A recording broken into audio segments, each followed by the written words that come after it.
اعوذ باللہ من الشیطان الرجیم بسم اللہ الرحمن الرحیم نحمده ونصلی علی رسولہ الکریم اما بعد فاعوذ باللہ من الشیطان الرجیم بسم اللہ الرحمن الرحیم۔ سورہ فاتحہ کا تعارف انشاءاللہ آج ہم پڑھیں گے۔ سورہ فاتحہ قرآن مجید کی پہلی سورت ہے۔ ہم نے اس سے متعلق چند ضروری باتیں بیان کرتے ہیں۔ یہ مکی صورت ہے۔ فاتحہ کی معنی ہے ابتدا کرنے والی۔ یہ صورت قرآن مجید کے شروع میں آئی ہے، اس لیے اسے فاتحہ کہتے ہیں۔ گویا یہ قرآن مجید کا دباچہ ہے۔ اس کا نام آن حضرت صلی اللہ علیہ وسلم نے خود تجویز فرمایا۔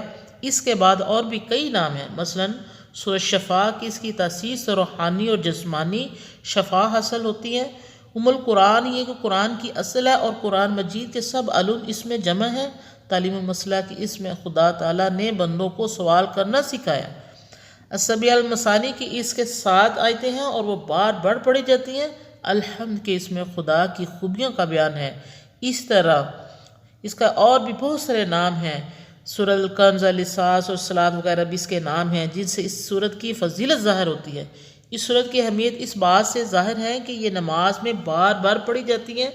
الفاظ کی اعتبار سے وہ مختصر ہے، مگر مضامین اور معافی کے لحاظ سے گویا دریا قزح میں بند ہے۔ اگر ہم قرآن حکیم کی تعلیمات کا خلاصہ بیان کرنا چاہیں تو یوں کہیں گے کہ قرآن کریم میں 3 مضمون بیان کیے گئے ہیں اور ان کا بار بار ذکر کیا گیا ہے۔ پہلا یہ کہ زمین اور آسمان اور ہر چیز کا پیدا کرنے والا اللہ ہے، اس کا کوئی شریک نہیں، وہ واحد ہے اور تمام چیزوں کی وہی نگرانی اور پرورش کرتا ہے۔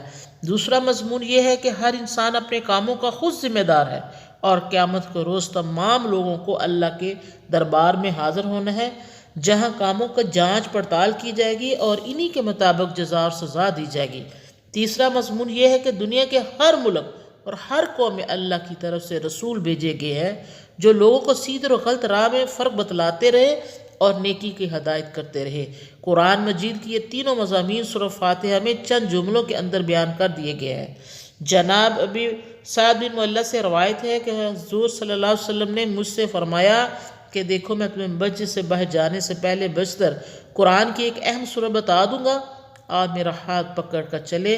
پھر آپ صلی اللہ علیہ وسلم نے فرمایا کہ وہ سورۃ الحمد ہے جس کی 7 آیتیں ہیں اور وہ بہت بڑا ورد ہے جو مجھ کو عطا ہوا ہے۔ جناب عبداللہ بن عباس رضی اللہ تعالیٰ سے روایت ہے کہ آن حضرت صلی اللہ علیہ وسلم کے پاس جبرائیل حاضر تھے کہ ایک فرشتہ آسمان سے نازل ہوا اور کہا یا رسول اللہ مسردہ ہو کر آپ کو خدا نے 2 نور عطا فرمائے ہیں جو آپ سے پہلے کسی نبی کو نہیں ملے، ایک سورہ فاتحہ اور دوسرا سورۃ بقرہ۔